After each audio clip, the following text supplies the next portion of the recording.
जय हिंद प्यारे बच्चों, आज के इस वीडियो के अंदर हम क्लास 10th का एक बहुत ही इंपॉर्टेंट क्वेश्चन डिस्कस करने वाले हैं जो पेपर में 110% आएगा ही आएगा। तो आइए शुरू करते हैं आज का ये वीडियो। सबसे पहले जैसे कि आप क्वेश्चन देख सकते हैं, हमारा क्वेश्चन है prove that root 3 is irrational. हमें प्रूफ करना है कि रूट 3 इरेशनल है।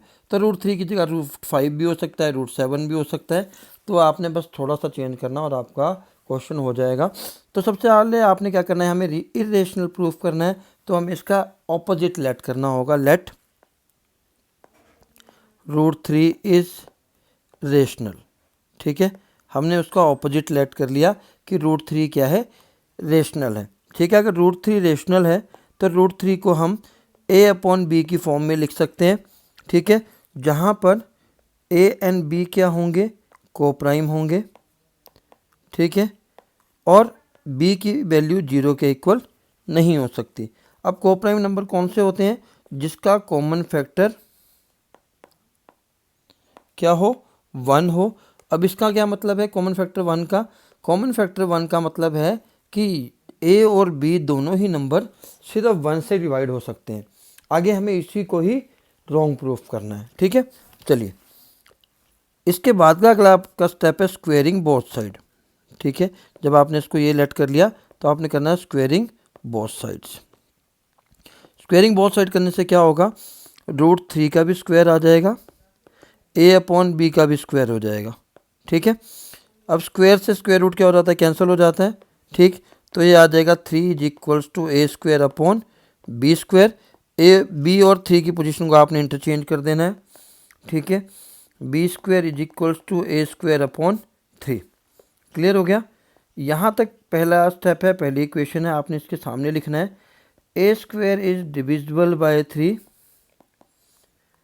Divisible by 3, therefore A is also divisible by 3। ठीक है, अगर ए स्क्वायर 3 से डिविजिबल है तो ए स्क्वायर भी क्या होगा, ए भी क्या होगा, 3 से डिविजिबल होगा।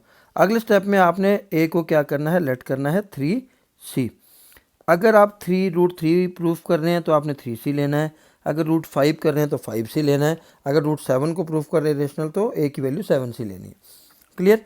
तो ये आपने ए की वैल्यू इक्वेशन 1 में पुट करनी है। Putting the value of A in equation 1, putting the value of A in equation 1।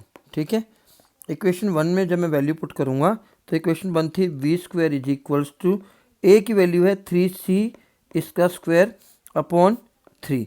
Generally हम गलती क्या करते हैं, जब हम ए की वैल्यू पुट करते हैं तो हम 3c स्क्वायर लिख देते हैं, जो कि क्या है, गलत है। हमें 3c लिखकर पूरे का स्क्वायर लगाना ज़रूरी है। बी स्क्वायर इक्वल टू 3 का स्क्वायर 9 होता है, सी का स्क्वायर c अपॉन 3। जब आप 3 से 9 को कट करेंगे तो 3 आ जाएगा। B square is equals to 3c square. ठीक है, और यहाँ से मैं जब सी स्क्वायर की वैल्यू निकालूंगा तो ये आ जाएगा बी स्क्वायर अपॉन 3। इसको लेनी है इक्वेशन 2। इसके सामने फिर वही कहानी लिखनी है जो यहाँ पर लिखी थी आपने, b square is divisible by 3 में शॉर्ट फॉर्म में लिख रहा हूँ। देयरफॉर यहाँ पर क्योंकि therefore b is also divisible by 3।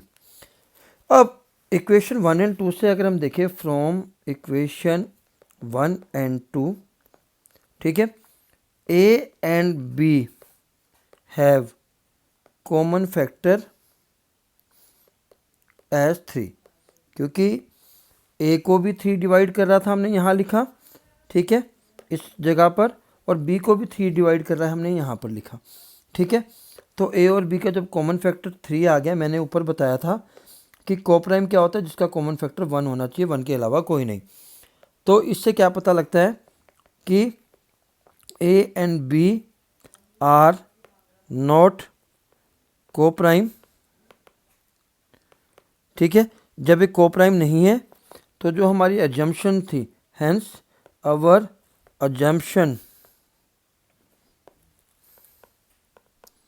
Is wrong. Assumption क्या थी कि रूट 3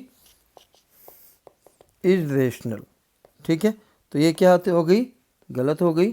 तो इसका ऑपोजिट होगा root 3 is irrational, hence proved. तो प्यारे बच्चों इतना ही ये क्वेश्चन था। ये क्वेश्चन 3 नंबर का आता है। अगर ये वीडियो पसंद आया तो प्लीज़ ज़्यादा से ज़्यादा लाइक और शेयर जरूर करें। आज के लिए इतना ही, फिर मिलते हैं नेक्स्ट वीडियो में नेक्स्ट इंपॉर्टेंट क्वेश्चन के साथ। जय हिंद, जय भारत।